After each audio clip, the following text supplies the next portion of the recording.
yang terus kami sembah dalam hidup kami. Apapun situasi dan kondisi hidup kami, Engkau tetap menjadi Tuhan.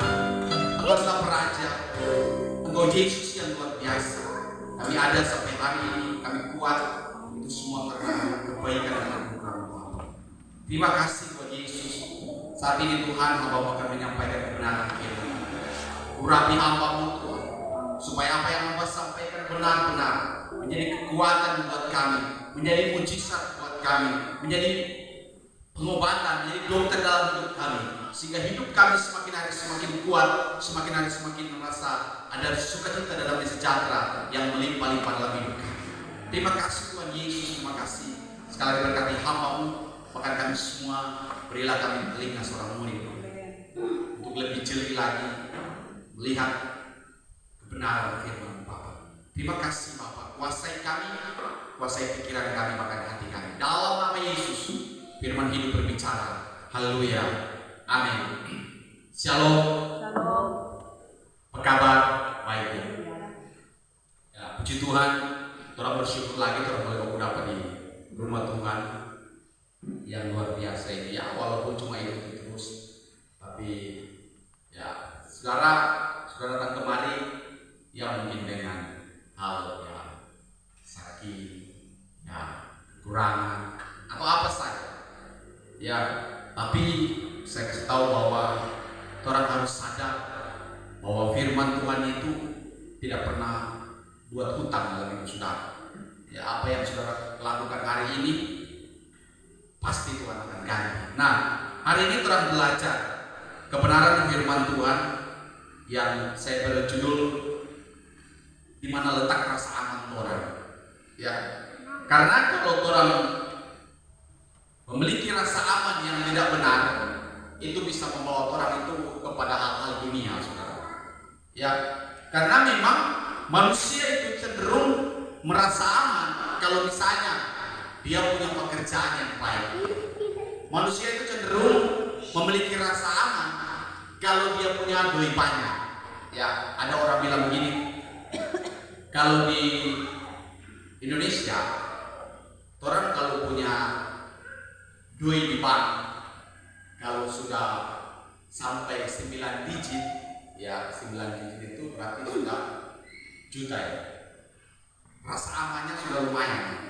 Ya, itu dunia. Karena dunia melihat kecuali materi, saudara. Kenapa? Karena itulah ya orang bilang kalau tanpa doi ya rasa-rasa sudah mati. Ya, tapi banyak orang yang kaya ya minum racun. Ya, ada artis terkenal di Jepang, dia terkena tapi didapat di dalam kamar mati minum racun. Ya, karena ketika sebelum mati dia pernah cerita bahwa kita memang ramai di muka umum, tapi dia sunyi, dia sendiri. Ini kan parah sebenarnya. Makanya orang kalau salah menaruh rasa aman orang, ya orang tidak akan mengalami perubahan. Ya, karena rasa aman orang bukan tempat yang benar, yang sesuai dengan yang Tuhan mau, saudara. Jangan sampai orang taruh orang merasa aman yang salah. Nah, hari ini orang belajar di mana rasa aman yang benar. Ya, jelas sekali. Rasa aman yang benar adalah ada dalam Tuhan Yesus. Ya. Saudara harus pikirkan matang-matang itu bahwa orang harus punya rasa aman yang benar-benar aman hanya Tuhan Yesus. Ya. Jangan berpikir misalnya jangan pernah berpikir bahwa kita merasa aman itu, oh kita kerja di pabrik, jadi dapat gaji setiap minggu, dapat gaji berarti aman. Jangan berpikir seperti itu. Itu semua karena anugerah Tuhan, walaupun tengah malam, tapi Tuhan kasih kesehatan. Ya, ini ada gampang. Ya, saya dulu pernah berpikir begini, banyak sekali di sini ya. Ya, karena walaupun cari sore, tiba-tiba dapat. Ya, artinya saya pernah berpikir bahwa, wow, ini rasa aman saya bahwa, oh, gampang mencari doi ya, cuma kau cari sedikit, ya sudah powerful. Berarti rasa aman saya taruh dalam pekerjaan saya, itu rasa aman yang salah. Tapi sekarang ya saya mulai berpikir ini akan kekal sebenarnya ini ya. Orang harus kesana kemari ya, Bapak Maxi tahu kalau kita pernah bikin bola dan teman saya kosong habis. Ya kemarin juga langsung bikin di bagian sana habis. Berarti begini, saya pernah merasa ini rasa aman karena dia tolong saya. Nah, orang belajar. Orang kalau menaruh rasa aman yang benar yaitu Tuhan Yesus, orang itu tidak pernah takut dengan keadaan apapun. Makanya saya tidak mau didesak misalnya, tidak ada doi, saya ada pasang muka kasihan, ya. Atau misalnya saya nanti ada banyak doi baru pasang muka, luar biasa, senyum salom, ya, itu kan sebenarnya penipuan sebenarnya, yang tanpa orang sadari. Berarti orang itu memiliki rasa aman ketika segala sesuatu terpenuhi. Misalnya kayak saya katakan, kalau orang banyak doi, hati yang gembira adalah obat. Ya, tapi kalau orang sakit-sakit, ya akar pahit terjadi kanker. Nah itu kan bahaya saudara. Jangan sampai orang dapat hal seperti itu. Nah, harus dikatakan bahwa rasa aman yang benar adalah kepada Tuhan Yesus. Pertanyaannya, kenapa harus dalam Tuhan Yesus? Yang pertama yang harus orang pahami bahwa kenapa rasa aman orang harus taruh di dalam Tuhan Yesus? Yang pertama adalah karena di dalam Tuhan Yesus itu ada kunci yang harus orang pegang, saudara. Ya, saudaraku, saya kalau dengan kesaksian tadi malam, ya, dia bilang, saudara tahu ya, kita dulu begini, oke lah. Mungkin orang bilang masih steril ya, masih span ya, masih dapat lihat kakak ya. Tapi kalau tadi malam teman dapat lihat ya, yang anehnya begitu orang dunia sekarang. Nanti parah, nanti habis-habisan, baru cari Tuhan. Ya, sama dengan perempuan yang menerang 12 tahun. Kalau saudara baca di sana, saudara akan dapati semua hartanya sudah habis. Ya, sudah kesana kemari, baru ingat Tuhan. Orang kan selalu banyak baca, asal sama saja jubahnya pasti bisa. Orang kan cuma baca sih, orang tidak baca ke atas dulu. Perempuan itu sudah habis hartanya, sudah kesana kemari di dukun, tapi tidak sembuh. Nah, orang jangan sampai seperti itu. Nah, justru menderita baru bersaksi, Riki Ewe campur ingus, itu kan orang aneh sebenarnya begitu. Itu yang salah. Jangan sampai terang seperti itu. Ya artinya ketika orang diberkati lupa Tuhan, ya, rasa aman orang terbangun di kekayaan di harta. Ya. Tapi ketika orang dihantam dengan, ya Tuhan kan sudah bilang, Tuhan yang dapat berjanji bahwa itu langit selalu biru, ya, jalan selalu rata.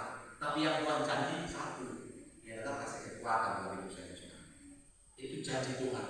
Nah, isunya bukan naik gunung turun gunung atau sakit sembuh atau misalnya ya kita kok kerja sana. Kenapa? Kita waktu itu sakit gigi, itu pendeta senang doakan kita sembuh, berarti ada mujizat. Nah, itu kan parah sebenarnya.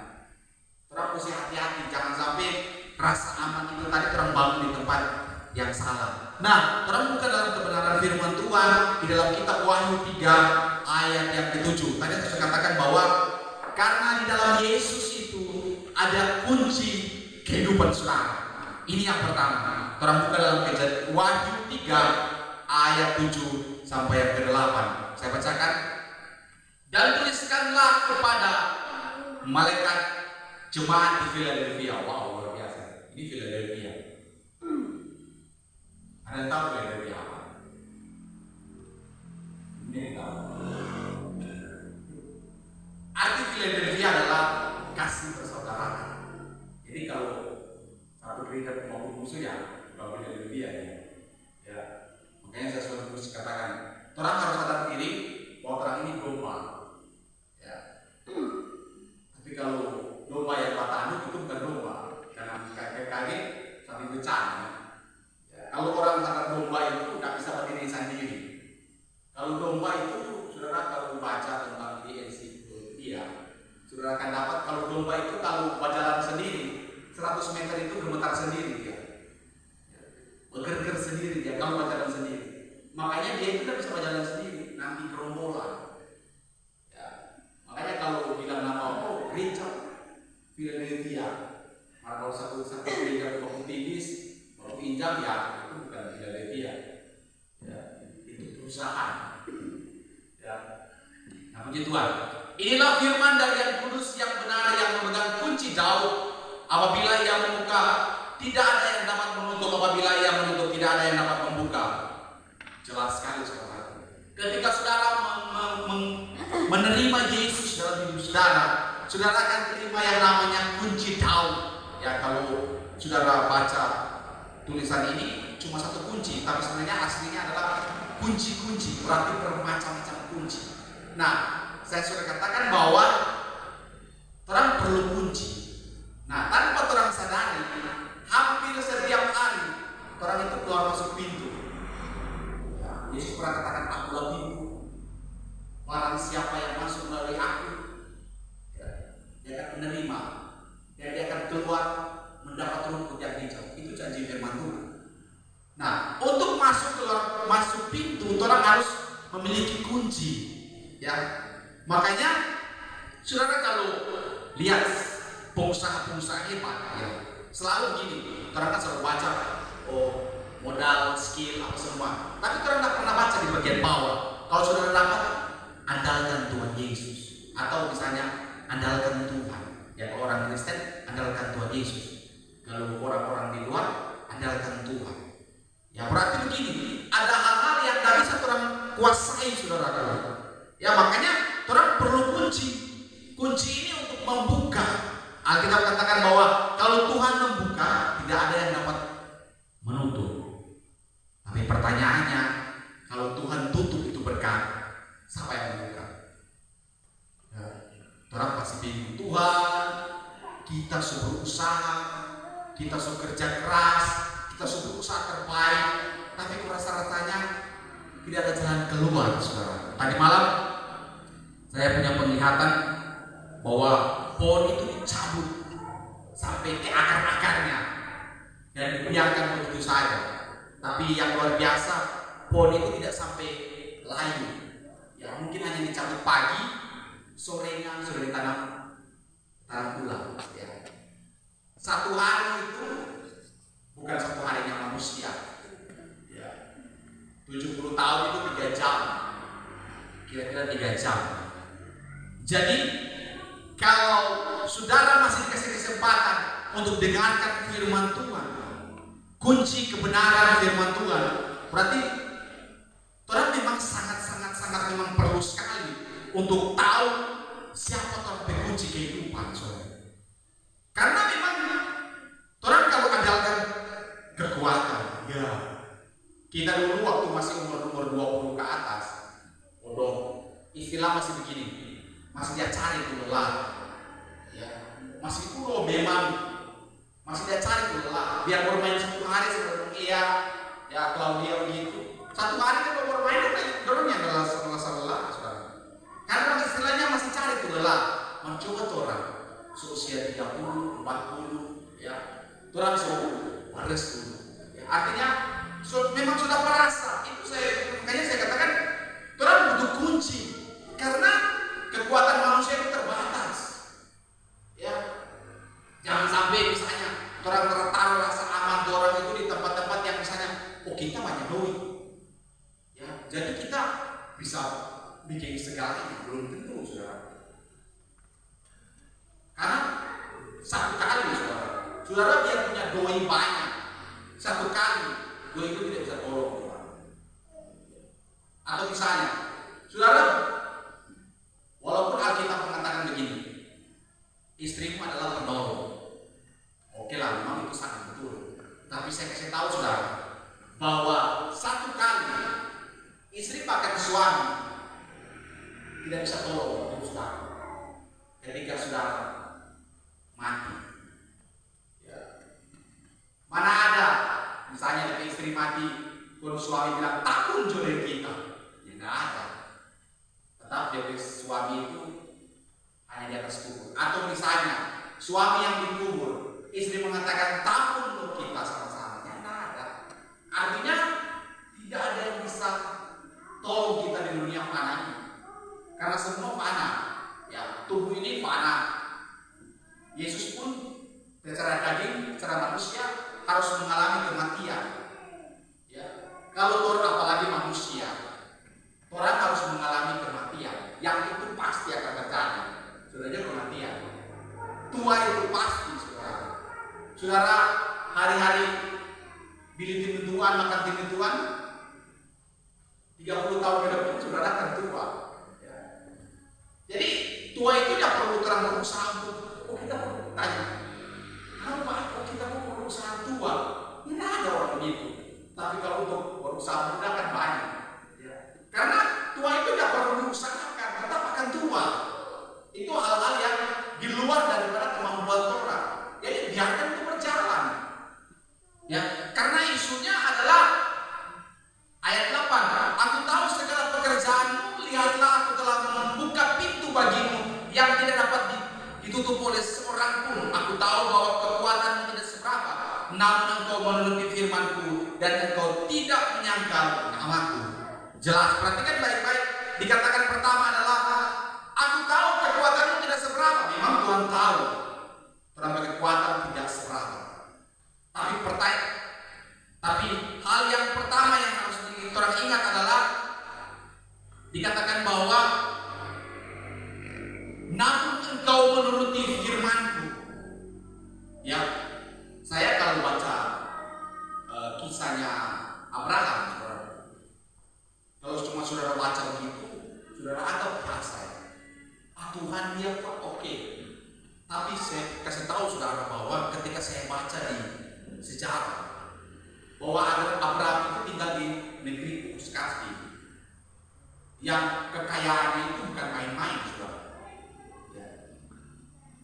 Karena memang itu kekayaan di sana itu Abraham itu papa dan mamanya itu penyembah berhala. Ya. Di Babilonia, Uskasdi. Jadi kalau orang di posisi seperti itu, kira-kira orang yang orang tidak lihat, orang yang orang tidak kenal, kalau dia bilang mari ikut kita, apakah orang langsung baik kok? Tanda tanya sudah. Apalagi sekarang ateis sudah lebih banyak. Orang berpikir begini, yang kelihatan itu adalah Tuhan, yang tidak kelihatan itu bukan Tuhan. Ya, ini harta saya, ini Tuhan saya. Ini mobil saya, ini Tuhan saya. Ini rumah saya, ini Tuhan saya. Orang yang percaya Tuhan itu ateis. Orang percaya yang kelihatan. Nah, untuk menangkal itu, saudaraku, butuh orang itu mendengarkan firman baik-baik. Jangan cuma asal baca saja, tapi orang punya. Ya, memang mendengarkan firman Tuhan itu seperti orang harus makan, saudara. Kalau cuma minum air putih, gampang, langsung diledok, puas. Tapi orang harus punya dia, supaya orang itu mengetahui isi kebenaran firman Tuhan, bukan hanya sekedar dengar saja. Dan yang kedua di situ dikatakan bahwa dan engkau menuruti firmanku. Ketika saudara dengar firman Tuhan, saudara akan lakukan. Makanya kenapa Tuhan Yesus mengatakan bahwa agamamu, caramu harus lebih daripada orang Farisi. Kebenaran, pengertian orang harus melewati batas orang Farisi. Karena orang Farisi itu hanya jauh yang semimbar, ya, jauh kata-katakan firman Tuhan, berbahagialah kamu akan menjadi kepala, menjadi ekor, kamu akan diberkati, naik bukan turun. Itu cerita-cerita sedap orang dengar. Tapi pertempurannya tidak gampang. Jangan sampai orang cuma dimainkan di perasaan, akhirnya tiba-tiba orang itu cenderung keluar dari zona yang Tuhan tidak inginkan.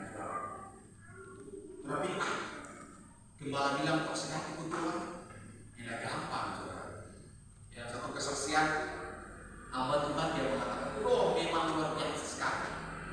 Ya, istrinya buat begini, di muka umum dia mempermalukan istrinya, suruh pilih kan kita rokok. Satu hamba Tuhan ini kan ya. Tapi itulah, makanya saya cuma katakan bahwa Tuhan kalau bukan Tuhan yang panggil menjadi pendeta atau hamba Tuhan, jangan mendaftar. Jangan coba-coba Tuhan, kita kok suka jadi pendeta pendeta atau apa tuh, ya apa tahu gua boleh terkenal, ya jangan. Pertempurannya kan gampang. Kalau cuma saudara jadi hamba Tuhan biasa ya oke lah. Cuma cari duit ya gampang. Karena memang nyata gampang saudara. Untuk menahan keegoisan, untuk menahan kedagingan saudara. Karena dosa kan cuma 3 yang dibenci Tuhan. Dosa mata, ya, apa lagi? Dosa keangkuhan hidup, apa lagi? Mendengar. Banyak sekali yang Tuhan. Tapi salah satunya keangkuhan hidup. Aku, terang kalau jadi pendeta atau jadi hamba Tuhan masih saya, namun cari. Ya. Tapi terang kalau jadi pendeta atau hamba Tuhan, bicara tentang orang semua kita itu luar biasa. Tapi kalau masih aku, di kita dan pengakuan, saya itu bukan hamba Tuhan. Itu yang menjadi Tuhan adalah dia sendiri. Itu poin yang pertama yang harus terang perhatikan. Poin yang kedua, kenapa rasa aman orang itu harus terang taruh di dalam Tuhan Yesus? Karena di dalam Tuhan itu tak terbatas, saudara. Di dalam Yesus itu tidak terbatas, saudara. Ada hal-hal yang tidak bisa orang bayangkan. Makanya kita bilang apa yang tidak pernah orang pikirkan, orang bayangkan, orang ingat, terlintas di pikiran orang itu yang Tuhan sediakan. Tapi ingat, jangan cuma duduk di buka pintu dan bilang, kapan ya orang kasih bantuan? Kapan ya orang mau kirim makan kita doi? Jangan. Orang Kristen yang benar-benar Kristen, ya, itu bukan begitu caranya. Orang Kristen itu pasti rajin, karena orang punya motivator, punya Tuhan, punya guru, punya teladan dari Tuhan Yesus. Kalau sudah baca Yesus, Alkitab selalu menyatakan bahwa pagi-pagi benar. Ya, berarti tentang ini bukan masalah isunya bangun pagi-pagi benar. Ya. Oke lah, itu lain sama. Tapi isunya adalah orang mesti disiplin, rajin, bekerja apa saja yang orang kerjakan. Ya, lakukan itu seperti melayani Tuhan. Ya, orang bukan dalam Ulangan 10 ayat yang ke mungkin 17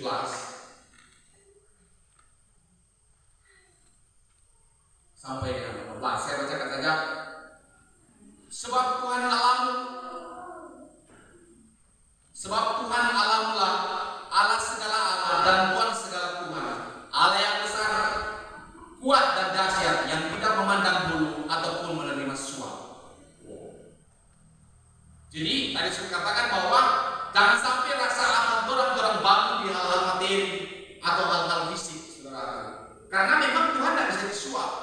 Jangan pikir kita mau kaya, banyak duit, ya nanti kita suap ya di neraka sana. Jangan pikir. Kalau di dunia kan gampang. Kita punya masalah, kita banyak duit, nanti kita suap itu hakim. Kenapa kan? Ya. Suatu kali ada hakim yang terkenal, saya lupa namanya, tapi dia sudah tua. Hakim ini bukan pensiun, diberhentikan karena terlalu baik. Dia punya kasus seorang yang kaya, sangat kaya. Terus orang kaya itu anaknya bikin masalah. Nah, besok sidang dan orang kaya ini yang punya bapak ini dia pergi Pak Hakim ini, dia masuk pada ruangan. Dia langsung kasih sekitar 1 miliar. Ya saya bilang, kenapa? 1 M nanti tambah. Ya, pasti. Orang pasti. Kemarin cuma kata-kata kan, cuma paling kita cuma buat undang-undang begini supaya anak kita dari cuma berapa menit kita sudah terima 1 M, kan? Tapi hakim ini mau. Soal bersiang datang lagi dulu bapak, dia bawa lagi 2 M, tapi jawabannya sudah lain. Dia bilang begini, yang lain sudah. Berarti hakim-hakim yang lain sudah. Ini sudah 2 M ceritanya. Terus itu bapak tanya yang hakim, maksudnya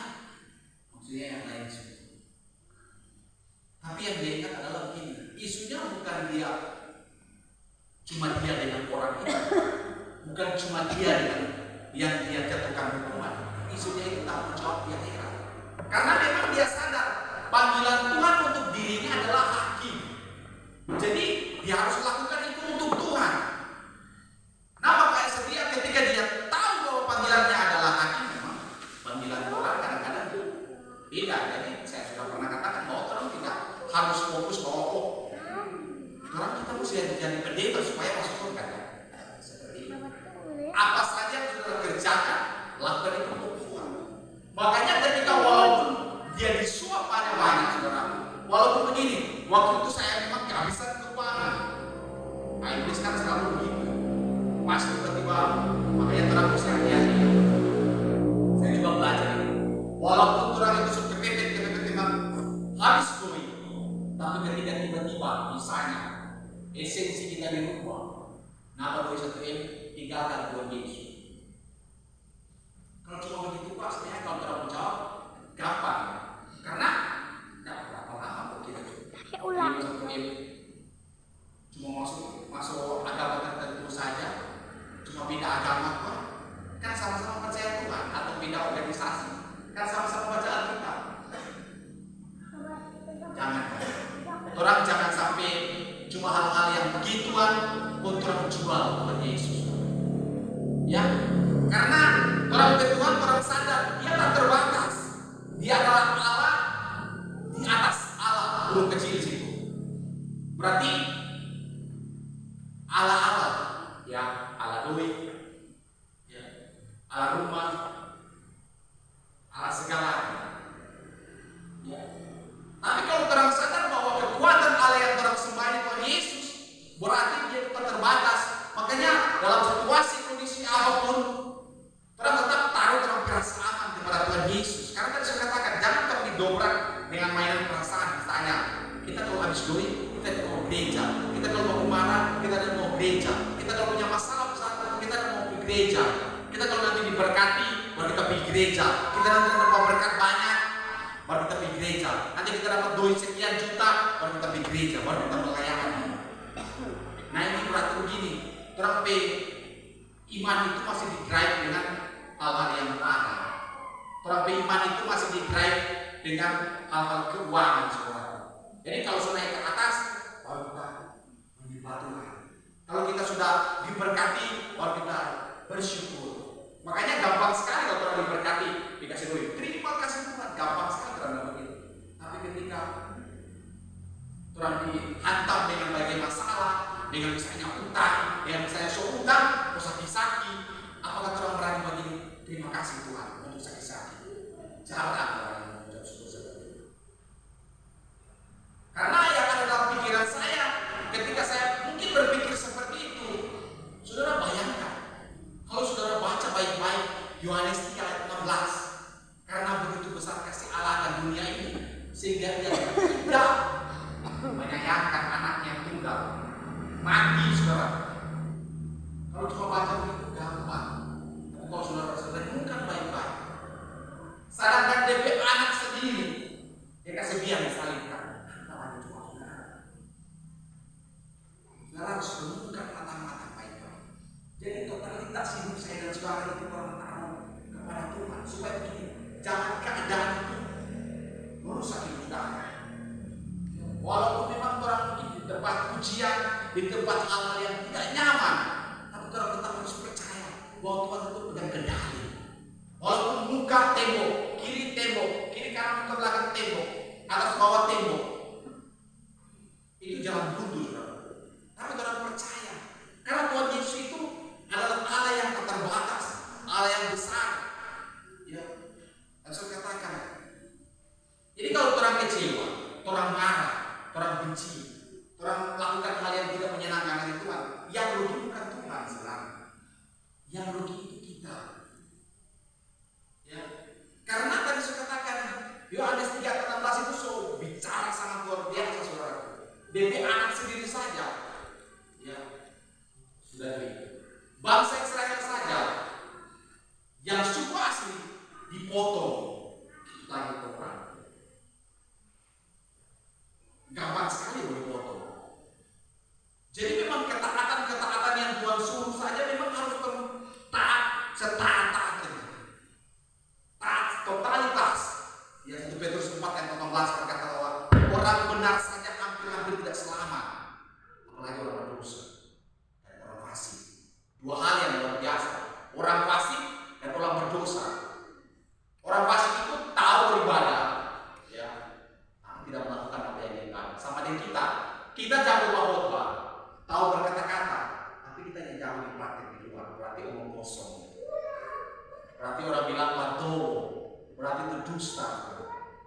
Karena cuma jago di atas mimbar, jago berkata-kata, malah prakteknya di luar itu sama saja. Jadi makanya orang luar bilang dia beribadah sama saja, dia biasa di gereja sama saja, memakai cenderung dia dulu kerja tidak sesuai dengan yang Tuhan mau. Ya, Tuhan harus pahami itu.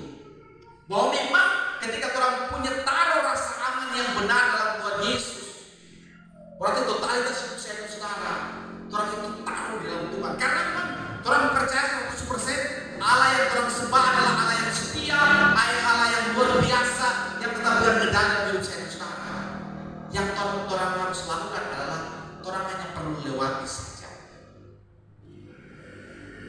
Orang cuma perlu lewati saja yang Tuhan mau dalam hidup saya dan saudara.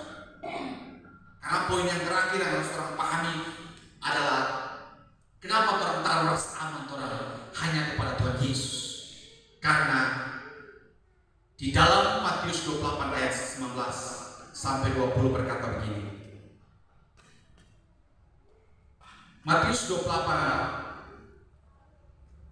ayat 20 sampai ayat 19 sampai dengan 20 berkata begini. Karena itu pergilah. Saudara, kalau dapat kata pergilah itu perintah. Berarti keharusan yang saudara lakukan. Berarti melangkahlah. Walaupun hidup saudara mungkin terburuk, melangkah. Lakukan apa yang Tuhan suruh. Walaupun mungkin ya kita bawa ibarat ke sana, dapat dia tipis no. Dapat dia ya cuma orang-orang deh. Ya cuma itu saja. Ya banyak cuma itu saja. Ulang-ulang lagi. Tidak perlu orang harus lakukan apa begini, ketaatan yang orang harus lakukan. Alkitab mengatakan pergilah, jadikanlah semua bangsa murid dan baptislah mereka dalam nama Bapa, Anak dan Roh Kudus, dan ajarlah mereka melakukan segala sesuatu yang telah kuperintahkan kepadamu, dan ketahuilah aku menyertai kamu senantiasa sampai kepada akhir zaman. Kata yang pertama dikatakan pergilah, berarti Tuhan sudah bergerak dalam hidup saya dan saudara. Lakukanlah yang saudara boleh lakukan. Dan kata yang terakhir ditutup dengan penutup yang luar biasa, yaitu aku menyertai kamu senantiasa sampai kepada akhir zaman. Ya. Akhir zaman di sini bisa zaman pribadi atau bisa zaman umum. Ya, kalau zaman pribadi ya kematian itu akhir zaman buat diri saudara. Itu kematian pribadi. Itu kedatangan Tuhan Yesus yang secara pribadi dalam hidup saya dan saudara. Karena itu telah ada tempat transit, tempat menunggu, tempat tunggu. Di kubur itu tempat menunggu. Ya, kalau di dunia ini, di bumi ini tempat bekerja. Ya, makanya jangan terlalu banyak bertunggu. Ya, bergeraklah, lakukanlah, belajarlah kebenaran firman Tuhan, supaya orang itu tahu kebenaran Tuhan, supaya yang telah diikuti.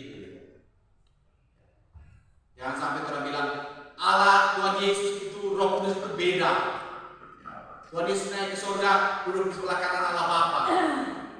Tapi itu berbicara bukan kanan tangan manusia, itu kanan berbicara tentang tahta Tuhan, kedudukan. Ya makanya jangan sampai orang salah mengerti, akhirnya orang membang-ambing. Saudara kalau lihat dulu misalnya, firman Tuhan berkata bahwa di Kanaan itu ada madu dan susu. Saudara pikir dulu di Kanaan itu hutan lebat, batu karang, saudara. Tapi kenapa Tuhan berkata bahwa ada madu dan susu? Itu pengelolaan. Artinya totalitas orang itu harus bekerja. Makanya Alkitab berkatakan pergilah, bergeraklah, jangan cuma diam. Karena ketika saudara bergerak, apapun pekerjaan saudara, kalau Tuhan sertai sampai akhir zaman, sampai saudara tua, itu pasti akan naik, saudara. Saya cuma sayang ya, orang selama itu Tuhan, tapi hidupnya bawa kita. Jangan saudara cuma lihat dia selama itu Tuhan, tapi di rumah bapak kita bisa, jangan. Itu prinsip dunia, Kamu kalau nggak kaya, kamu belum diberkati. Kamu kalau belum sukses, kamu belum diberkati. Kamu kalau belum terkenal, kamu belum diberkati. Orang kan dunia kan lihat seperti itu. dia kaya. Makanya kalau orang tidak mengerti, nah saudara kalau lihat orang kaya, ya, orang biar cuma orang rasa itu kata-kata luar biasa. Tapi kalau orang miskin biar saudara kata-kata so manis sama dan madu, orang panik kayak cuma dia. Karena memang betul, ini satu filosofi mengatakan bahwa orang harus kaya sekali, biarpun dia bakonto, itu orang anggap lagu yang paling terdulu. Karena kaya. Tapi kalau orang miskin, biar kasih kata-kata masukan bagus atau bagus bagaimana, kalau orang kaya bilang, sedangkan apa hidup gitu. Orang jangan melihat dari sudut pandang seperti itu. Isinya pertumbuhan. Karena Tuhan sudah catat dalam firman Tuhan bahwa ada yang susah untuk menolong yang kaya, ada yang kaya untuk menolong yang susah. Itu berantai namanya. Jadi kalau sama-sama kaya, orang sudah tolong. Kalau sama-sama miskin, orang bekerja bahagia kelas apa? Ya. Tapi itu butuh, karena itu manusia makhluk sosial. Tapi ingat, firman Tuhan mengatakan bahwa dan ajarlah mereka melakukan segala sesuatu yang telah diberitakan. Yang telah diberitakan, Ku adalah Tuhan itu sendiri, Yesus itu sendiri. Berarti apa yang Tuhan perintahkan? Pergilah, baptislah, ajarlah, itu perintah Tuhan. Makanya regenerasi. Ya. Kejadian 1 ayat 26 jelas, beranak cucu. Yang pertama segapa dan serupa dengan Tuhan supaya terang itu berkuasa. Yang kedua beranak cucu, regenerasi. Tapi yang ketiga Tuhan itu katakan bahwa pengelolaan cara hidup yang benar di hadapan Tuhan. Makanya saya orang cuma jago rohani, orang jago di gereja, tapi itu mengelola keuangan. Orang rohani tapi itu bergaul. Sayang. Orang harus kuasai semua, karena semua itu adalah semua, dan semua itu adalah Tuhan. Artinya jangan sampai orang cuma jago rohani, jago beribadah, tapi di pergaulan masyarakat orang itu tidak dipakai. Bukan yang dipakai maksudnya, oh dia miskin. Nah, karena apa? Orang yang pernah bergaul. Makanya saya berusaha juga. Ya kadang-kadang sih malas. Orang mati kita berusaha untuk datang. Bikin sebuah kita berusaha untuk datang. Apalagi hal-hal yang misalnya kerja bakti kita berusaha untuk datang. Isunya bukan supaya kita punya pembantuan, kita nggak mau kerja bakti, jangan. Orang harus belajar bahwa orang ini tunduk di pemerintah. Ya, makanya jangan cuma jago di gereja, jago di rohani, tapi orang juga harus jago di pemerintah. Ya. Jangan sampai ya orang kan malah kita selama yang pernah bantuan ini. Itu sebenarnya mau kerja bakti kan. Kita belajar untuk buang jauh-jauh itu. Karena Tuhan ini mempraktikkan apa yang Tuhan suruh, yang Tuhan ajarkan, yaitu Tuhan yang kelihatan. Bagaimana Tuhan kelihatan? Dengan cara melihat orang lain, melihat hidup saya dan saudara, bahwa ada Tuhan dalam hidup saya dan saudara. Itu kebenaran firman Tuhan. Karena janji firman Tuhan jelas sekali. Dia mengatakan bahwa Dia akan menyertai hidup saya dan saudara sampai akhir zaman. Itu janji firman Tuhan. Makanya Tuhan harus pegang. Ya, Tuhan harus bangun dasar yang benar-benar rasa aman itu Tuhan taruh di dalam Tuhan. Karena kalau Tuhan taruh dalam Tuhan, situasi kondisi hidup saya dan saudara tidak akan mengganggu. Walaupun orang sementara menderita, walaupun orang sementara sakit, walaupun orang sementara tidak baik-baik saja, walaupun ekonomi orang tidak baik, tapi orang tetap berkata terima kasih Tuhan, mengucap syukur dalam segala hal, karena itulah yang Tuhan mau. Ya, surat di kalimat 18 itu jelas sekali saudara. Karena hanya dalam Tuhan saja orang boleh mengucap syukur dalam segala hal. Tuhan Yesus memberkati. Kita tundukkan kepala kita. Mari kita berdoa.